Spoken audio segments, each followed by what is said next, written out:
welcome. This is Bernama Mobile Studio coming to you live from the Energy Transition Conference 2026 ETCon26 organized by Tenaga Nasional Berhad TNB. For those interested to attend this conference, it runs from today the 3rd of June to the 5th of June 2026 here at Kuala Lumpur Convention Centre, KLCC, Malaysia. So a little bit of information about ETCon26. It was launched in 2023 and it aims to responsibly advance the region's clean energy transition, convening key stakeholders across the globe and showcasing pathways towards a shared low-carbon future.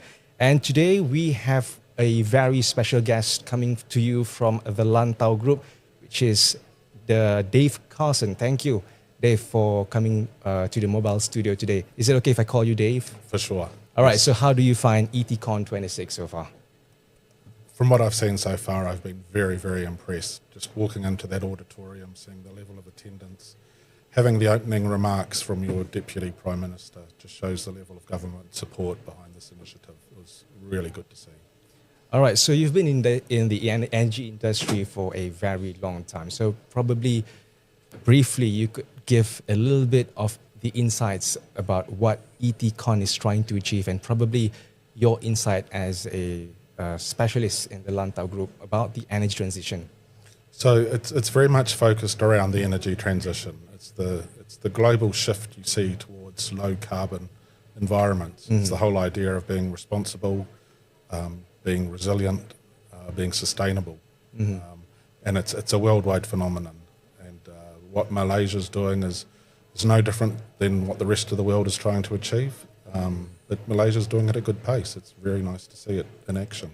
All right, so Malaysia has been making big moves to open up with the introduction of the CRESS and CREAM framework. So basically, for those out there who have never heard of CRESS or CREAM, let me just enlighten you a little bit. CREAM stands for Community Renewable Energy Aggregation Mechanism, a scheme that allows smaller renewable energy producers such as homeowners, schools and businesses with solar panels to combine their excess electricity and participate in the energy market sector.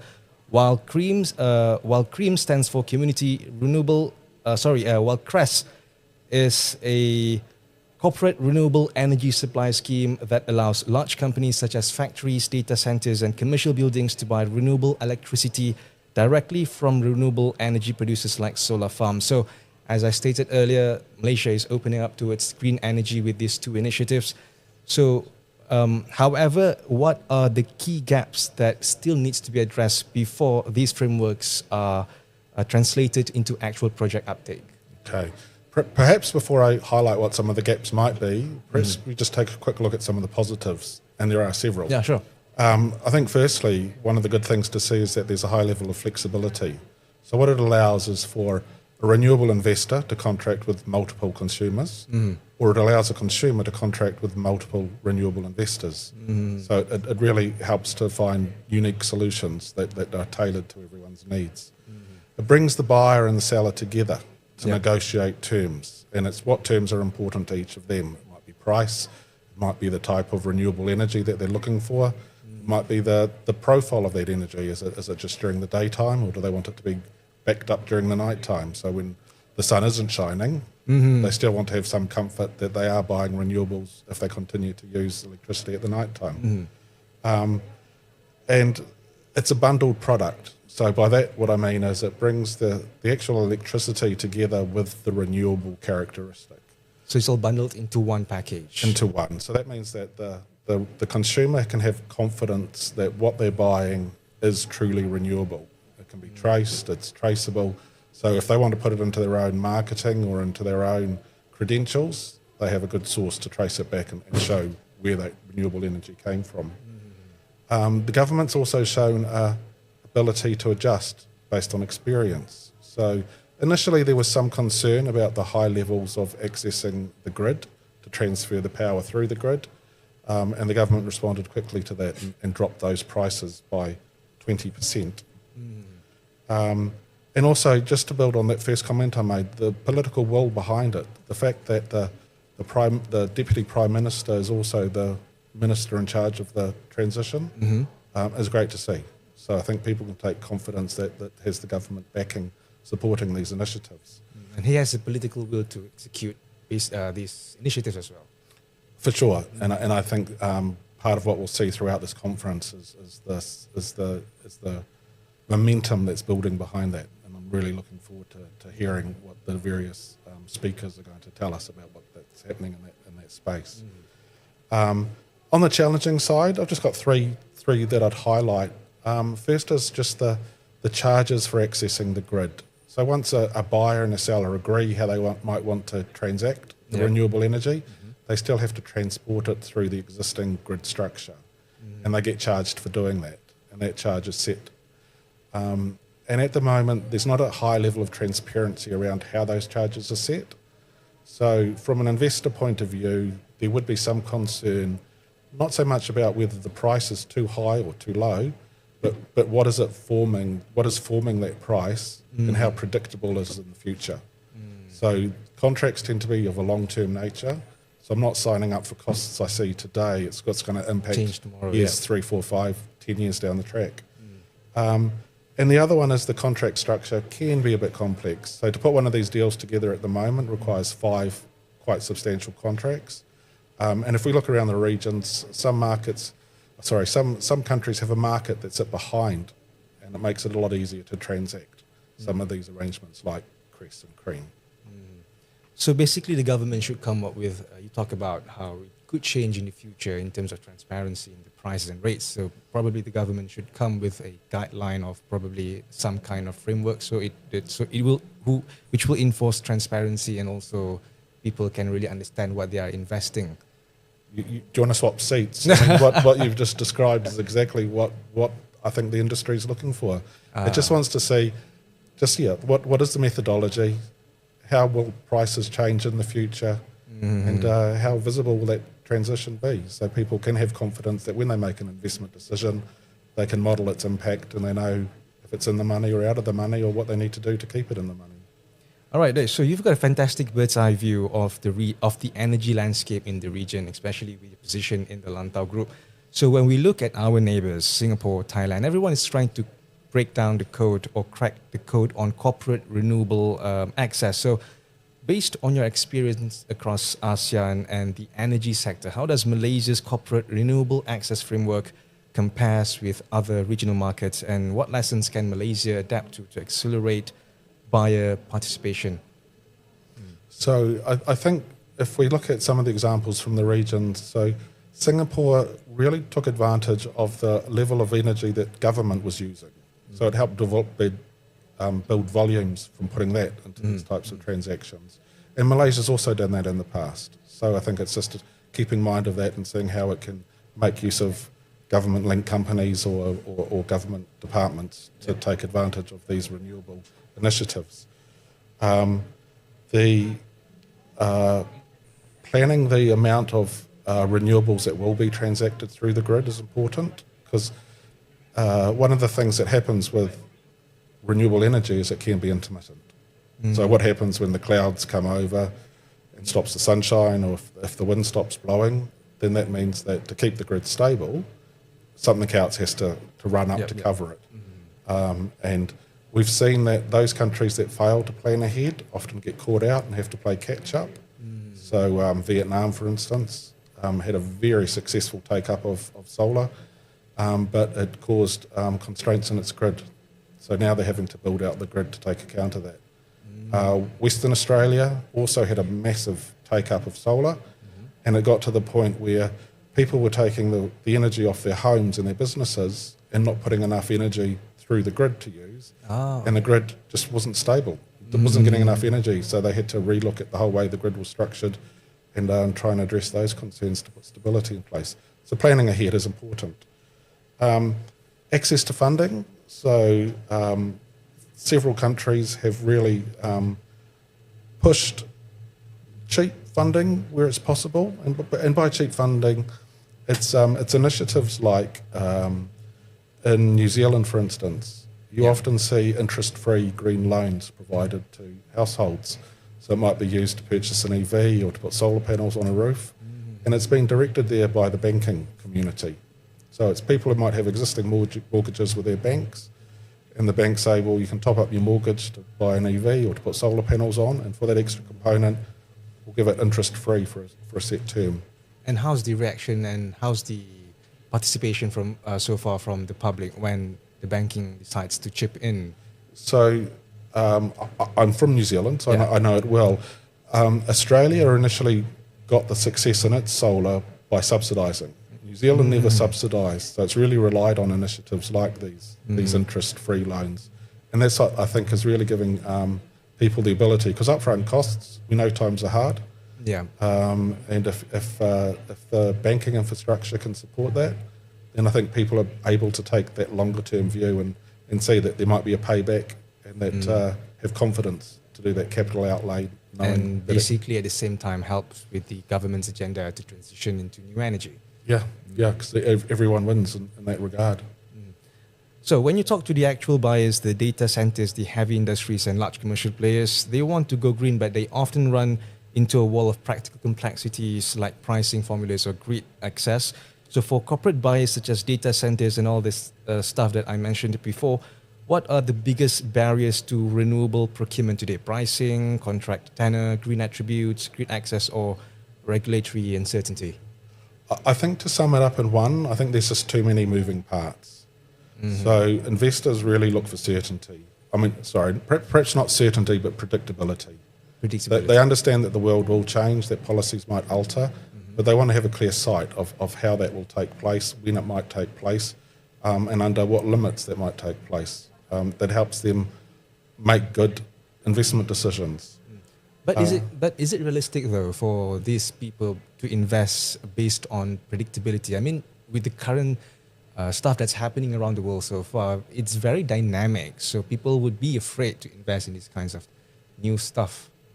I think there'll always be those people who move faster than others, and sometimes moving faster has its advantages. You might take the view that technology will get cheaper over time, and it certainly has been the case. Exactly. And you might see more, regional options start to emerge to give you more choice on where you might choose to invest. But on the other side, there is a cost of waiting, and what we've seen is that often governments will push pilot schemes or subsidies or special initiatives, and coming in early can often have its advantages too, but it still requires enough information available for someone to know what the risks are and to make that decision on whether those risks are manageable and whether the upside warrants those risks to be taken. And I think I would agree with that sentiment of there are people who move faster than most, since they are, basically the mentality of people who are these kinds of in the industry.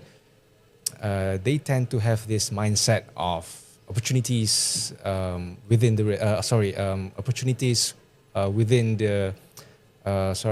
conflicts. Where they see the diamond in the rough. So basically saying, so I can agree with you on that. Now let's talk a little bit about CREAM. Now, right now it feels like renewable energy procurement is a game mostly played by big corporations and companies, but CREAM aims to democratize this and bring in much broader base, including smaller buyers who might not have the same leverage. So what role could aggregators, retailers, or market intermediaries play in pooling demand and making renewable projects more bankable? Okay, so generally what the role of the aggregator is it tries to bring scale. So it presents to investor not just one household, but a community of households. So the investor isn't the one that has to try and find out who's prepared to contract with me, under what basis, get to know everyone who's living in a certain district and start to form relationships. The aggregator might already have a relationship with them. It might be their retailer, for instance, and already know that they may have a solar panel or planning to look at solar. The aggregator helps to reduce transaction costs. So it means that they can put things together and present them as one package to the investor. So it's only a single transaction that the investor's looking to do, not having to contract individual with every householder. It could be access to cheaper finance. So rather than one household trying to access finance, it's an aggregator taking many and saying, I've got the package this size, there's volume there, who's prepared to back it, and they might be able to get more competitive financing. So it's much easier for the small communities as well. it's easier for someone to put those small communities together Yes. and go to the bank or to the investor or to the lender, rather than it would be for 80 households to go and each one trying to negotiate on their own terms. And it's a complex environment. There's a lot of technicalities involved. So the role of an aggregator is also to educate and help navigate that complexity. And if there is regulatory or compliance required, they know how to fill out the forms. And that's their job. Yeah, I don't know. If you're like me, filling out forms is the last thing I like to do. And if I can avoid it. Paperwork is something I truly abhor, if I could say that. So if you've got an aggregator that can do it for you and all you have to do is understand the terms and say yes or no. Yeah, basically it's like having a lawyer fill up all the forms before you buy a house, basically just like that. Exactly right. So when it comes to CRESS, a major piece of the puzzle here is how the power actually gets from A to point B. So CRESS relies heavily on system access and wheeling arrangements, which brings up the tricky balance of fair cost recovery for the grid versus keeping it attractive for corporates. So how should Malaysia balance fair grid cost recovery with the need to keep corporate renewable procurement commercially attractive? Okay, so I think part of it is it can also be a change of mindset. So if I'm operating a grid, I'll look at what risks are being introduced and how that could affect me doing my job. And then I'll say, based on that, I'll need more resources to help keep my grid stable.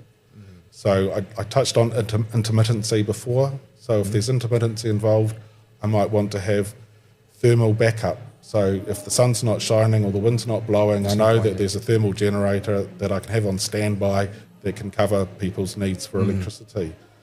But what grid owners sometimes forget is that with these new initiatives, they can also bring innovation and solutions themselves. So what we've seen in more mature markets is that the actual households will aggregate together and they'll sell services to the grid to keep the grid stable using the solar panels that they've got in place. So in Australia, it's common. It's starting to take place in New Zealand, where the grid can go to the customers and say, look, during peak usage, I need more power. So can you give me more power? And people will aggregate the batteries that these households might have backing up their solar, and they'll sell it into the grid to provide what's referred to as ancillary services to help keep the grid stable when it's needed. So rather than being a resource that puts strain on the grid, it's a resource that turns into supporting the grid. So do you think that these kinds of initiatives, I mean in Malaysia, people are slowly adapting towards putting solar panels, photovoltaic PVC panels on their roofs. But do you think that with the success of New Zealand and Australia, that Malaysia would follow suit if government managed to keep the cost of, the upfront cost lower? I think it's inevitable that if there is a value to customers, they will take it. Interested, yeah. Not everyone, and there will be some people moving faster than others, as we've discussed.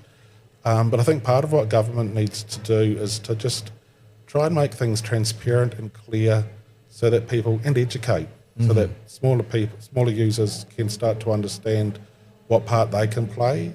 And it would be fair to say that people aren't going to do it unless there's some benefit to themselves. Yeah, some incentives for that. Yeah. So, we've seen at the moment with what's going on in the Straits of Hormuz that there's a huge pressure on fuel prices.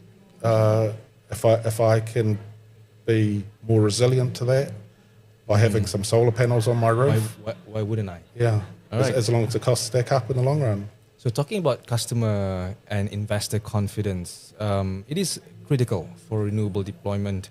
So what policy signals or regulatory refinements from the government that would give developers, financiers and corporate buyers a greater certainty to commit to long-term renewable contracts?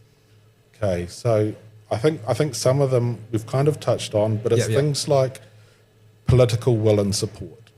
So I think investors want to see that there is political support behind the initiatives.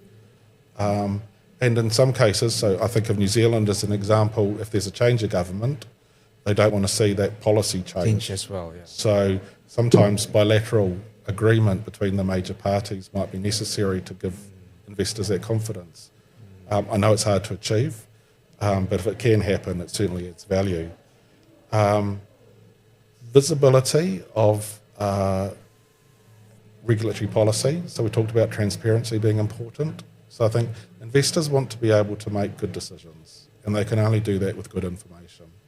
They're happy to make assumptions, they're happy to do projections, they're happy to take those factors into account, but they need to know that the game's not going to suddenly change partway through their investment. So they want to have a steady playing field and know how the referee is going to come in, when it will come in, and under what terms it will come in. So yeah, ultimately I think it's about having a clear, well thought out policy with transparency and good information. And that allows everyone to make good informed decisions. All right, so looking at the roadmap ahead, we know we can't fix everything at once. So if we want to genuinely accelerate this transition towards new renewable energy and make widespread renewable participation inevitable, what are the top 2 or 3 market reforms that should be conducted or prioritized over the next probably 12 to 24 months ahead? So I think just to provide that certainty around government policy, Malaysia's already doing that. So it's got its climate change bill underway. So that will start to put in place, even more so the direction that's being taken now. Greater transparency, especially on how to access the grid and how that could change over time. As I've mentioned, investors need that information. They can't make decisions in an information vacuum. And I think also a big part of it's about listening to what the market's telling you. And that's why I think conferences like this are ideal. Brings all the parties together, and it creates that environment where people can discuss, look for the positives, look for the negatives, and plan for the future. All right, so basically, before we close this session, maybe you can talk a little bit on how Malaysia's efforts in transitioning towards new energy is currently going, and how do you think, or at least how Malaysia will go in the next 12 to 24 months, or probably a few years in the future, if this current trend continues? So I think there's been a real success story with the take-up of solar in Malaysia. There have been varying initiatives that have been driving this. But it certainly has been a good uptake. The attraction of potential investors looking for green renewable energy. Malaysia is certainly a hot spot in the region that large global players are looking for, whether it be a data site, for instance. So there certainly is a degree of confidence from the investors, that can be built on. I think that there starts to be a dialogue taking place now where renewable isn't seen as an option for the future. It's been seen as an important part of the future, and it's just a case of how it gets integrated and how it gets given the environment where it can prosper at its best. So let's hope what you envision for Malaysia for the next 2, 3, or probably 10 years ahead will come true, especially with the energy crisis that we're facing. I mean, the entire global community is facing. So let's hope whatever the government's envision in terms of NETR, NIMP, and CREAM and CRESS would come to fruition. So thank you, Mr. Dave Carlson from the Lantau Group, Director of the Lantau Group. It has been a very good session with you. So for those at home, if you are interested to attend and see for yourselves how the energy conference and energy technology conference is going on, please attend to the Kuala Lumpur Convention Centre from the 3rd of June to the 5th of June 2026, where you will meet with industry leaders, panelists, spokesperson, and industry experts from the energy sector, and they will talk to you about energy advancement at length. So basically, any questions you have, they will have the answers. So if you are interested, again, please come to ETCon26, organized by Tenaga Nasional Berhad, TNB. Thank you for joining us today. We will see and hear from you soon. Goodbye.